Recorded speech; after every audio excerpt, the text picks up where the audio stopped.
$300 billion in savings proposed. We got to all pull our weight because we have such a massive problem right now. But I would just ask my colleagues across the aisle to get out of the way if you don't want to help. If you don't want to help right the fiscal ship in this country, get out of the way. Stop filing lawsuit after lawsuit. We do not have the financial ability to continue down this path, and we're going to save this country with or without you. You can kick and scream all the way, or you can get out of the way. I find it sad that my colleagues across the aisle can't take this seriously. We have $36 trillion in debt. We run an annual almost $2 trillion deficit. When I got elected 6 years ago, we had $21 trillion in debt. So in 6 years, we've added over $15 trillion to the debt. And guess what? President Trump ran on fixing this problem.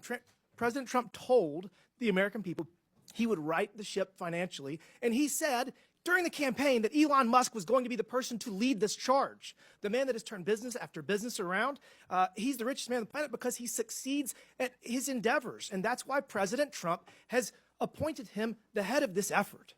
This is a very serious problem, and it's incredibly hypocritical that my colleagues across the aisle are complaining about this because Joe Biden signed his name and wanted the American people to believe that he had the ability to forgive $250 billion with a signature. Guess what? Supreme Court ruled he did not. That's our system of checks and balances. The president, Biden, he clearly was experiencing cognitive decline. He didn't even have the ability to be charged with a crime as determined by his own Department of Justice. But he signs his name and he thinks it gives $250 billion away, redistributes taxpayer dollars. It's just crazy that we can't come together to address the greatest national security threat facing this country, our debt. Now to the task at hand, Medicaid fraud.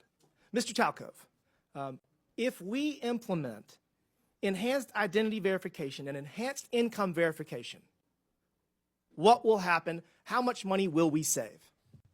You'll save hundreds of billions of dollars. Identity verification, elimination of self-certification, and monitoring beneficiaries will prevent these transnational criminal groups from accessing those systems at scale so legitimate people who need the benefits can get them in a timely fashion. So we're going to get actual benefits to people, to American citizens that are in need faster, because if you do it electronically through web-based, like they did in Missouri, where the pilot program saved almost 20% of Medicaid dollars. So all we have to do is adopt what has already been proven in Missouri, and we'll save 20%. To the people out there listening, we spend almost $900 billion every year on Medicaid. And if 20% of that is saved, that's almost $200 billion. We got a $1.8 trillion annual deficit. We just knocked off $200 billion. Let's keep this train going. The fact that the Democrats are filing lawsuit after lawsuit to impede the efforts of President Trump to right our fiscal ship is unforgivable. It's unforgivable. Mr.